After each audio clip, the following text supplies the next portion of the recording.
কেমন হয় যদি প্রতিশোধের বদলা হয় প্রতিশোধ। তো আজকে আমরা এমন একটি অ্যাকশন মুভি নিয়ে আপনাদের সামনে হাজির হলাম, যেটা দেখার পর আপনি নিজেই বলতে বাধ্য হবেন মুভির সিনটা দারুণ লেভেলের। তো মুভির শুরুতে আমরা মুভির প্রধান চরিত্রকে দেখতে পাই একটি চেয়ারে বসে থাকতে, যার চাহনি ছিল আবেগ আপ্লুত। এবং এখানে আমরা একটি অ্যাক্সিডেন্টের ভয়ঙ্কর সিন দেখতে পাই, যেটা দেখতে খুবই মারাত্মক ছিল। গাড়ির ভিতরে থাকা একজন মহিলাকে দেখতে পাই, যিনি তার হাতটা বাইরে বের করে দেয়।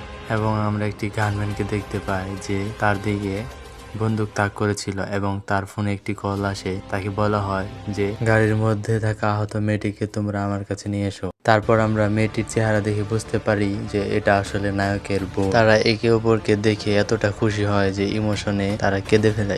ভিলেন নায়ককে একটি শর্তে তার বোনকে দিতে রাজি হয়েছিল, যদি ভিলেনের ছেলেকে ছেড়ে দেওয়া হয় তবে নায়কের বোনকে ফিরিয়ে দেওয়া হবে সেই শর্তে। কিন্তু আমরা দেখতে পাই ভিলেনের ছেলেকে নায়ক অলরেডি মেরে তার মাথা কেটে তাদের দিকে ছুড়ে মারে। ভিলেন তার বাহিনীকে আদেশ দেয় যেন নায়কের বোনকে হত্যা করা হয়, কিন্তু আমরা গল্পের নায়িকাকে দেখতে পাই দূর থেকে স্নাইপার দিয়ে ভিলেনের সকল বাহিনীকে এক এক করে মারতে থাকে। তারপর আমরা দেখতে পাই নায়ক মেশিন গান বের করে তার তাণ্ডব চালাতে থাকে এবং সকল ভিলেন বাহিনীকে ঝড়ের গতিতে সবগুলোকে মেরে ফেলে।